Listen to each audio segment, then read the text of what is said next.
Les habitants de Kati se sont réveillés ce vendredi matin plus tôt que d'habitude. Après des attaques simultanées dans plusieurs zones du pays la veille, c'était au tour de la ville garnison de Kati de subir la loi des forces terroristes à seulement 15 km de Bamako. Des véhicules kamikazes bourrés d'explosifs contre une installation de la direction du matériel, des hydrocarbures et des transports des armées. Une attaque qui a fait un mort et 6 blessés côté Fama. Mais selon l'armée, ces multiples attaques sont des tentatives désespérées, ce qui confirme plusieurs analyses. C'est une réponse à la montée en puissance de l'armée et au choix stratégique de l'État malien de faire appel à d'autres partenaires. Les Maliens savent qu'il s'agit d'un complot international pour détruire le moral de notre armée et essayer quand même de réussir le projet de dislocation de notre pays. C'est l'ensemble national qui est appelé à se mettre debout sur les remparts pour mourir pour le drapeau malien. Ce qui est important, c'est un message qu'on nous lance, un message d'alerte pour dire qu'à tout moment on peut nous attaquer et à tout moment.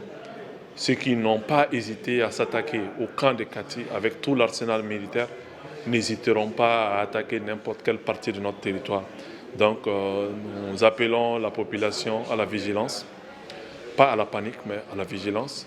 Les forces armées ont repoussé l'attaque et traqué les terroristes durant toute la matinée. 7 assaillants sont neutralisés et 8 suspects sont interpellés. Pour Malick Konaté, l'État doit revoir sa stratégie de communication.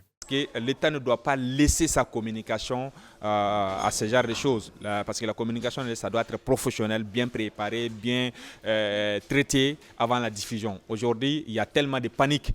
Quand je vois des vidéos où les gens disent tout simplement « oui, c'est le contre-coup d'État », des gens veulent déstabiliser la République, des gens veulent arrêter les militaires, etc. Ça peut effrayer un peu l'opinion et ça peut aussi démotiver nos troupes qui sont sur le terrain. Parce qu'ils peuvent dire tout simplement qu'à Bamako, nous sommes sur le terrain, on est en train de donner notre vie à la nation, d'autres aussi en train de se battre pour le pouvoir. D'autres, par contre, pensent à des mesures plus rigoureuses.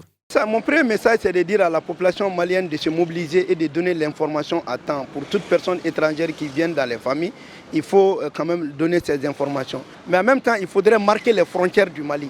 Le marquage des frontières consiste à mettre la douane, la gendarmerie et la police au niveau de toutes les frontières du Mali. Mais en même temps, nous demandons au gouvernement de décréter un état d'urgence et suspendre les activités politiques. La population, quant à elle, appelle l'armée à la vigilance.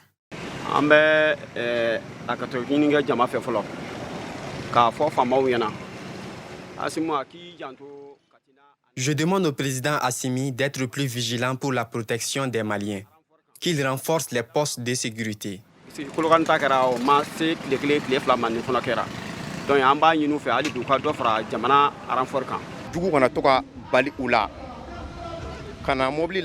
Je pense que les militaires doivent être plus vigilants pour ne pas être surpris par l'ennemi, surtout dans un camp militaire. Les informations recueillies montrent que cette attaque n'était pas une tentative de coup d'État, même si le président réside dans la ville de Kati. Le chef d'état-major général de l'armée a tenu à rassurer davantage la population dans le communiqué publié juste après l'attaque.